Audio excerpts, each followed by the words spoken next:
एक लंबी चौड़ी बैठक हुई है, 21 घंटों की मैराथन बैठक हुई है। उस मैराथन बैठक के बाद से जो प्रतिक्रियाएं इन देशों के प्रतिनिधियों की आई हैं वो तो यही है कि बातचीत फेल हुई है, लेकिन कई सकारात्मक बातें भी है कि कई विषयों पर इनकी आपस में सहमति बनी भी है, लेकिन कईयों पर पेच फंसा भी है। अगर आपने अभी टीवी सेट खोला है तो आपको ये बता दें कि बहुत अच्छी खबर अभी तो नहीं आई है, क्योंकि बातचीत अभी सहमति नहीं बनी है। बस ये है कि सहमति बनने में थोड़ा समय लग सकता है। अमेरिका ईरान में 21 घंटों तक ये बातचीत चली है और दोनों के दोनों आमने सामने बैठे हैं, ये बड़ी अच्छी जो है बात है। और अमेरिका रवाना भी हो गए जेडी वैंस, उन्होंने 3 मिनट 17 सेकंड की एक प्रेस कॉन्फ्रेंस भी की और इसमें उन्होंने गेंद जो है ईरान के पाले में डाल दी। लेकिन विशंबर दयाल साहब, मैं आपसे अब ये जानना चाहूंगा कि क्या ये माने कि अभी युद्ध अब नहीं होगा, रुकेगा? मैं इस पर आप प्रतिक्रिया दीजिए, लेकिन जेडी वैंस ने क्या कहा एक बार पहले सुना देता, फिर मैं आपसे रिएक्शन लेता हूं। We talked about all those issues, Jen, and we talked about a number of issues beyond that. And so certainly those things came up. But again, we just could not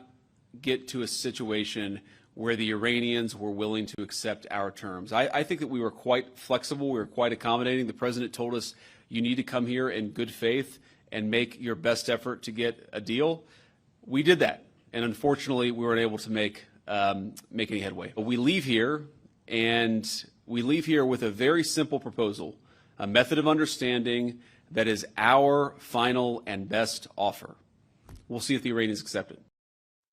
final and best offer JD Vance करें, लेकिन बातचीत fail होने की जानकारी देते हुए America के उपराष्ट्रपति ने कई इंपॉर्टेंट बातें भी कही हैं। इसमें सबसे अहम बात यह, उन्होंने ये कहा कि एक बेहद जो है खास और ठोस प्रस्ताव ईरान के लिए हम छोड़कर जा रहे हैं और अब ये ईरान पर है कि वो इसे स्वीकार करता है या आखिर ये प्रस्ताव हो क्या सकता है। वॉशिंगटन से हमारे सहयोगी रोहित शर्मा हमारे साथ जुड़े, वो समझा रहे हैं।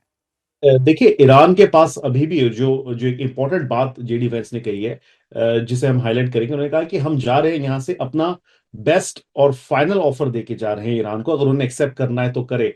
तो इसकी डिटेल्स थोड़ी हमें समझनी होगी शशि, जब भी इसकी डिटेल्स आएंगी और ऑब्वियसली मीडिया में आएगी, ईरान की तरफ से आएगी, अमेरिका की तरफ से आएगी, क्या वो फाइनल और बेस्ट ऑफर था।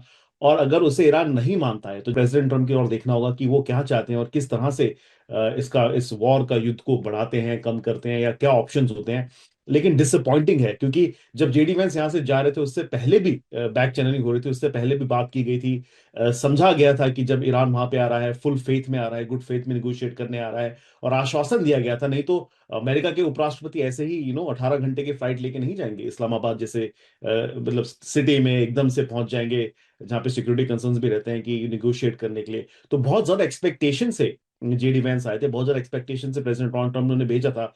तो अगर ईरान ने बेस्ट और फाइनल ऑफर एक्सेप्ट नहीं किया है तो उसकी वजह हमें जाननी जरूरी है, और उस वजह अगर वो रेलिवेंट नहीं है तो फिर हम देख सकते हैं कि प्रेसिडेंट ट्रंप जो है काफी नाराज होंगे।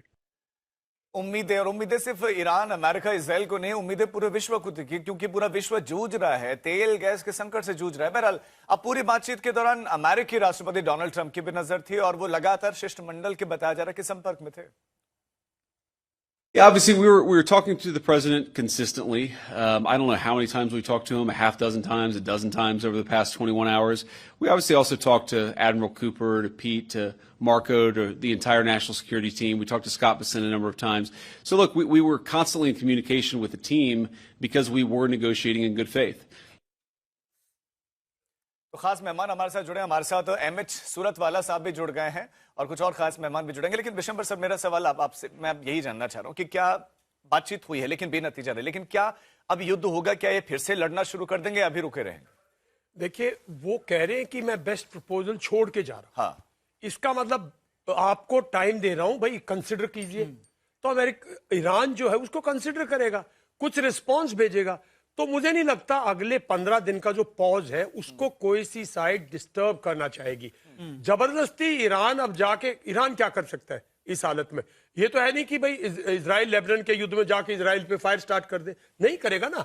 और अमेरिका भी अभी ये तो नहीं करेगा ना कि वॉयलेट करके ईरान पे, फिर अमेरिका की तो ईरान तो कंप्लीट क्रेडिबिलिटी भी तो जाती है ना अमेरिका की, कि बात चल रही है, आपने प्रपोजल दिया है। जब तक ईरान और अमेरिका क्रेडिबिलिटी कब उन्होंने अपनी बात को कायम रहे। डोनाल्ड ट्रंप तो सुबह बोलते हैं, शाम में बदल जाते हैं। डोनाल्ड ट्रंप की बात नहीं है। देखिए प्रेसिडेंट के ट्वीट्स पे मत जाइए, आखिर अमेरिकन डिप्लोमेसी दुनिया में घूमती है भाई, ऐसा नहीं है कि भाई बिल्कुल ही मतलब सर हमारे साथ तबाही हो चुकी है अमेरिकन डिप्लोमेसी की। सर हमारे साथ एमएस सूरतवाला जी भी जुड़े हैं, ये खासतौर पर ईरानी मामलों के जानकार है। सूरतवाला जी देखिए, अमेरिका की तरफ से तो कह दिया गया कि देखिए हमने अपना बेस्ट प्रपोजल दे दिया है, लेकिन क्या वो बेस्ट प्रपोजल, क्योंकि मुझे लग रहा है कि उसमें न्यूक्लियर एनरिचमेंट के साथ साथ स्टेट ऑफ हॉर्मुज को लेकर भी जिक्र किया गया है, वहां डोमिनेंस को लेकर भी बात की गई है, तो क्या ऐसे दोनों सूरत हाल में ईरान उन चीजों को, बेस्ट डील को एक्सेप्ट करेगा? क्योंकि अगर वो बेस्ट डील अमेरिका के लिए है, क्या लेकिन वो ईरान के लिए कि उसके लिए बेस्ट डील है भी कि नहीं, और ये बेस्ट डील ईरान के लिए होगी, क्योंकि ईरान के सूरत हाल तो ऐसे है कि अगर ईरान ने एक मौका दिया अमेरिका को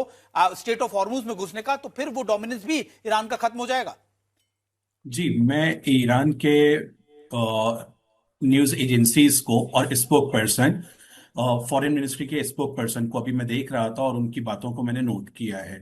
सबसे पहले ये कि ईरान की न्यूज एजेंसीज का ये कहना है कि अमेरिका जो मैदान जंग में ले नहीं पा रहा है हमसे ताकत के बलबूते पर, वो टेबल पर हमसे हासिल करने की कोशिश कर रहा है। और वही घिसी पिटी मांग कि इनरिचमेंट इनका 0% होना ही नहीं चाहिए।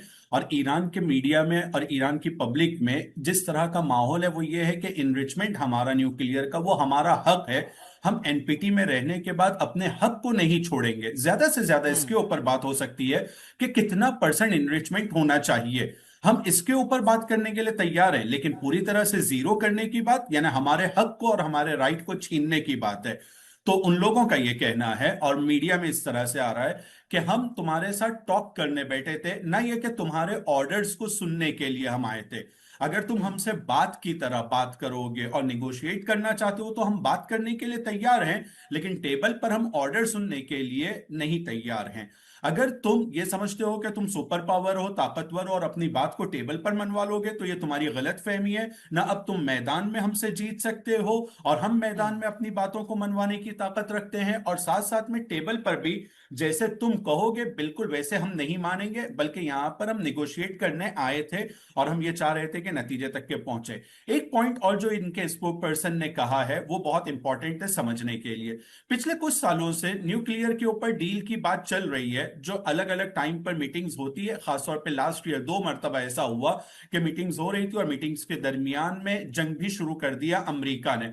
तो कह रहे हैं कि ये एक टेक्निकल टाइप का टॉपिक होता है जिसके अंदर कुछ बारीकियां होती है। सेम अब ऐसे ही ईरान का ये कहना है कि हुर्मुज का टॉपिक भी अब एक टेक्निकल और तरीके से भी इसको देखने की जरूरत है, और इसके अंदर कुछ बारीकियां हैं। हुर्मुज जैसे वॉर से पहले था, वॉर के बाद भी अब वैसे ही हालात में मैनेज होगा, अब ये हम नहीं चाहेंगे। यहां का मैनेजमेंट और यहां का तरीका अब जरूर बदलेगा। क्या और कैसे बदलेगा इस बारे में हम गुफ्तगू करने के लिए तैयार हैं, लेकिन अब पहले की तरह हुर्मुज नहीं रहेगा, क्योंकि हुर्मुज ईरान के लिए उस तरह से कि उसके ऊपर सैंक्शंस लगे रहे ईरान के ऊपर, यानी ईरान पर सैंक्शंस, बिल्कुल ईरान पे सैंक्शंस लगे रहे, पाबंदियां लगाते रहो, और ईरान के 12 नॉटिकल माइल्स वाला हिस्सा जो ईरान के उसमें भी आता है, इससे तुम पूरा फायदा उठाते रहो और ईरान खुद फायदा ना उठा सके। अब ईरान इसको बर्दाश्त नहीं करेगा और वैसे नहीं होने देगा। तो ये 2 अहम टॉपिक्स हैं जिनके ऊपर इनके दरमियान वार्ता में समझौता नहीं हो पाया, लेकिन ये भी इंडिकेट किया गया है और इशारे दिए गए हैं कि पूरी तरह से डिप्लोमेसी के दरवाजे बंद नहीं किए गए हैं। वेंस ने तो अपनी प्रेस कॉन्फ्रेंस में कहा है, स्पोक पर्सन ने अपने इंटरव्यू में कहा है कि डिप्लोमेसी का रास्ता खुला हुआ है। ये डिप्लोमेसी का रास्ता बिल्कुल वाकई बंद होना भी नहीं चाहिए, बातचीत से ही सारे मसलों का हल होता है। लेकिन जब इस्लामाबाद में बातचीत जारी थी तब अमेरिकी राष्ट्रपति डोनाल्ड ट्रंप का एक बहुत इंपॉर्टेंट बयान आया था। डोनाल्ड ट्रंप ने साफ कहा था कि भाई बातचीत तो कामयाब रहे या फिर नाकाम रहे, हमें फर्क नहीं पड़ता है, लेकिन सैन्य मोर्चे पर अमेरिका जीत चुका है। ये अमेरिकी राष्ट्रपति डोनाल्ड ट्रंप जो है अपने बयान में कह रहे थे। In very deep negotiations with Iran, we win regardless. We've defeated them militarily. They've dropped a couple of water mines, you call them water mines, in the boat. We've defeated all of their water boats too. Their Navy has gone 158 ships. They have 28 water droppers, mine droppers they call them. All of them are sunk.